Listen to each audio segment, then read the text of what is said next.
जो जनता है वो बदलाव चाहती है। बिल्कुल परेशान है, किसानों की हालत बदतर है बिल्कुल, और किसानों के विकास के लिए किसी ने कुछ नहीं किया है। क्षेत्र में निकलते हैं, जनता से रूबरू होते हैं, तो ऐसे में आपको क्या लगता है कर्नलगंज की जो जनता है उनकी क्या समस्याएं हैं?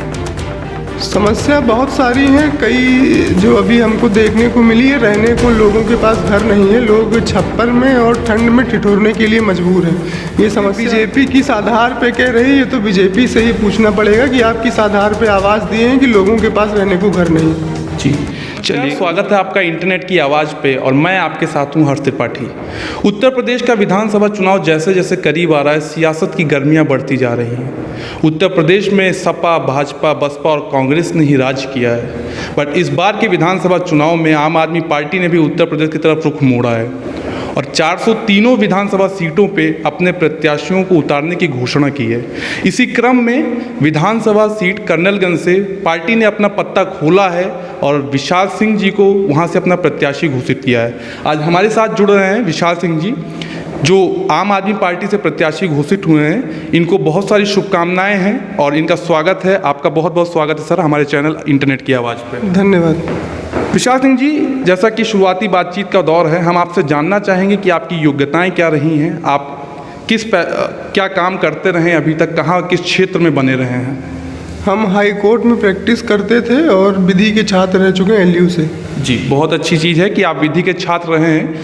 विशाल सिंह जी, जैसा कि आपने बताया कि आप हाई कोर्ट में प्रैक्टिस करते थे, तो अचानक से ऐसा क्या हुआ कि आपका राजनीति की तरफ झुकाव हुआ या आप राजनीति में आने का आपने फैसला लिया? जिस क्षेत्र से हम प्रत्याशी घोषित हुए हैं वो हमारी जन्मस्थली है और हमें वहाँ के लोगों का एक सेवा का अवसर मिला है। जी। इस वजह से राजनीति में आए हैं। जी, आप सेवा करने के लिए राजनीति में आए हैं, राइट सर? जी बिल्कुल। चलिए, बहुत अच्छी बात है। विशाल जी, आप क्षेत्र में निकलते हैं, जनता से मिलते हैं, तो आपको जनता का रुख किस तरफ नज़र आ रहा है, जनता का झुकाव किस तरफ नज़र आ रहा है?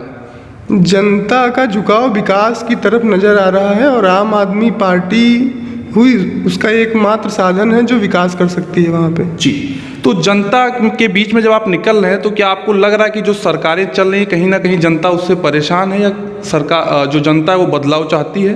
बिल्कुल परेशान है, किसानों की हालत बदतर है बिल्कुल, और किसानों के विकास के लिए किसी ने कुछ नहीं किया है। जी, जैसा कि आपने बताया किसानों के लिए कुछ नहीं किया है, आप क्षेत्र में निकलते हैं, जनता से रूबरू होते हैं, तो ऐसे में आपको क्या लगता है कर्नलगंज की जो जनता है उनकी क्या समस्याएं हैं?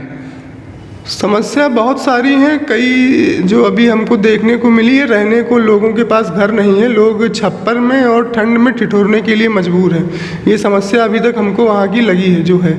और किसानों की स्थिति, किसानों का धान या फिर गेहूँ कुछ क्रय केंद्र पे क्रय नहीं हो रहा है, जिससे किसानों को बहुत परेशानी का सामना करना पड़ रहा है। जी, विशाल सिंह जी, जैसा कि आपने बताया कि रहने के लिए घर नहीं है, लेकिन बीजेपी तो प्रधानमंत्री आवास योजना के तहत उन्होंने बताया है कि हमने हर गांव में घर बनाए हैं, गरीबों को घर दिया है, तो क्या ये जो योजनाएं थी ये आपको ज़मीनी स्तर पे देखने को नहीं मिल रही हैं? अब ये बीजेपी किस आधार पे कह रही है, तो बीजेपी से ही पूछना पड़ेगा कि आप किस आधार पे आवाज़ दिए हैं कि लोगों के पास रहने को घर नहीं। जी, चलिए, वो तो जनता फैसला इस बार देगी ही चुनाव में। जैसा कि आपने बताया कि किसानों की सबसे बड़ी समस्या है, हम भी क्षेत्र में निकल रहे हैं, तो आपके जो कर्नलगंज क्षेत्र है वो एक बाढ़ पीड़ित क्षेत्र रहा है और किसानों की एक समस्या और रही है छुट्टा जानवर की। अगर आप विधायक चुन के आते हैं तो आप इस क्षेत्र में क्या कार्य करेंगे? चारागाह की व्यवस्था होगी, उचित व्यवस्था होगी, जहाँ पे पशुओं को बांधेंगे और उनके खाने पीने का इंतजाम किया जाएगा, जिससे किसानों की फसल जो है नष्ट नहीं होगी और उनको अच्छा मूल्य मिलेगा। जी, जैसा कि आपने बताया कि चारागाह की व्यवस्थाएं की जाएंगी, भाजपा ने ये भी दिया है, विकास के अपना जो पत्र दिया उसमें उन्होंने ये भी मेंशन किया है कि हर ग्राम सभा में, अलग अलग ग्राम सभाओं में गौशाला का निर्माण किया गया है। तो क्या ऐसी गौशालाएं आपको ज़मीनी स्तर पर देखने को मिली हैं? कर्नलगंज के लोगों से पूछेंगे तो आपके प्रश्न का उत्तर मिल जाएगा। वहाँ पे जहाँ तक अभी हम घूमे हैं वहाँ पे हमको चारागाह की कोई व्यवस्था नहीं मिली है। जी, किसानों के लिए आपकी जो मानसिकता है, अगर आप विधायक चुन के आते हैं, आपने जैसा कि बताया कि आप किसानों की समस्याओं का समाधान करेंगे, तो कोई ऐसा आपके पास तरीका है कि जिससे किसान की आय को बढ़ाया जा सके या किसानों की समस्याओं को ख़त्म किया जा सके? अभी उत्तर प्रदेश में जो किसानों के अनाज का एमएसपी है वो दिल्ली के मुकाबले कम है जी। तो अगर आम आदमी पार्टी जीतती है तो दिल्ली में जो एमएसपी का रेट है वो उत्तर प्रदेश में भी आएगा और यहाँ पे 24 घंटे के अंदर किसानों के अनाज का भुगतान किया जाएगा। जी देखिए, जब दिल्ली को और उत्तर प्रदेश को कंपेयर किया जाता है, आम आदमी पार्टी कंपेयर करती है, तो विपक्ष हमेशा एक क्वेश्चन करता है कि दिल्ली तो बहुत छोटी है, तो जो आपका मैनेजमेंट दिल्ली कर रहा है, क्या उसी मैनेजमेंट से आप उत्तर प्रदेश का विकास करा पाएंगे? दिल्ली छोटी है सब जानते हैं, उत्तर प्रदेश विस्तृत है ये भी सब जानते हैं, लेकिन दिल्ली बजट वहाँ का कम है, यहाँ का ज़्यादा बजट है उत्तर प्रदेश का। तो बजट के हिसाब से यहाँ के जनता के विकास के लिए पर्याप्त पैसा उत्तर प्रदेश के पास है। जी देखिए विशाल जी, अरविंद केजरीवाल जी का एक मुद्दा हर जगह देखने को मिलता है, फ्री बिजली देने का, लेकिन कहीं ना कहीं उत्तर प्रदेश में सपा सरकार ने भी उस मुद्दे को इस बार अपने एजेंडे में रखा है। तो आपको क्या लगता है, इस बार की जो जनता है वो सपा के उस वादे को सच मानेगी या आपके वादे को सच मानेगी, जो 300 यूनिट बिजली फ्री देने का वादा किया जा रहा है?